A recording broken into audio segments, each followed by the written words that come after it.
ராகுல் காந்தி அவர்களும் ஒரு நிறுவனம் மாதிரி குறிப்பிட்ட நபர்கள்ட்ட கொடுத்து தான் இந்த ரிப்போர்ட் வாங்கப்பட்டிருக்கிறது இருக்கு. அப்போ ரெண்டு பக்கமுமே ஆய்வு செய்யும் போது தவறுகளும் இருக்கு, சரியும் இருக்கு.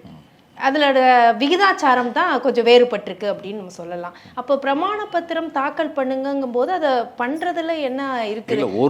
வழக்கு பதிவு பண்ணுவாங்கன்னு ஒரு பயம் இங்க இருக்கு. நம்ம கிட்ட தான் அதிகப்படியான ரைட்ஸ் இருக்கு இல்லையா? இல்லை, அதாவது ஒரு இது அனாலிசிஸ் நான் பண்ணும்போது சில பேர்கிட்ட கொடுத்து நான் பண்ணுறேன், அவங்ககிட்ட ஏதாவது தவறுகள் நிகழ்ந்திருக்கலாம். நீங்கள் சொல்கிறீங்க ரெண்டு பக்கமே தவறுகள் இருக்குன்னு. இது வரைக்கும் தேர்தல் ஆணையம் வந்து தவறுன்னு சொன்னதெல்லாம் மிகச்சிறிய தவறுகள். ராகுல் காந்தி சொன்ன மிகப்பெரிய குற்றச்சாட்டுகளை பற்றி அவங்க பேசவே மாட்டேங்கிறாங்க.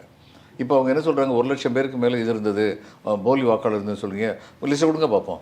இந்த லிஸ்ட்டை கொடுக்குறது எளிதான காரியம் இல்லை. ஏன்னா இவங்க வந்து என்ன பண்ணுறாங்க, இந்த ரீடபிள் ஷீட்னு ஒன்று இருக்கும், அந்த மாதிரி இவங்களுக்கு கொடுக்கல. அப்படி கொடுத்துருந்தா, இப்போ என்னுடைய பேர் கோபாலன் பாலச்சந்திரன், தமிழ்நாட்டில் வந்து அல்லது நான் இல்லை கர்நாடகாவில் இருக்கேன், கோபாலன் பாலச்சந்திரன் ஓட்டராக இருக்கிறது எங்கன்னு சொல்லி ஒரு கிளிக் அடித்தா அந்த எலக்ட்ரானிக் ஃபார்ம் கொடுத்துருந்தாங்கன்னா இவங்களுக்கு வந்து வரிசையாக நான் வந்து ஒரு இடத்துல மட்டும் வாங்கினேன்னா 3 இடம் 4 இடத்துல வாங்கினேன்னா எல்லாமே வந்திருக்கும். ஆனால் இப்போ இவங்க என்ன பண்ண வேண்டியிருந்துச்சு, ஒவ்வொரு தொகுதியாக போய் ஒவ்வொரு போலிங் பூத்தாக போய் கலெக்ட் பண்ணி அந்த போலிங் பூத்தில் இருக்க பேர் வேறு ஒரு போலிங் பூத்தில் இருக்கான்னு பார்த்து, இதெல்லாம் ரொம்ப சிரமமான காரியம்.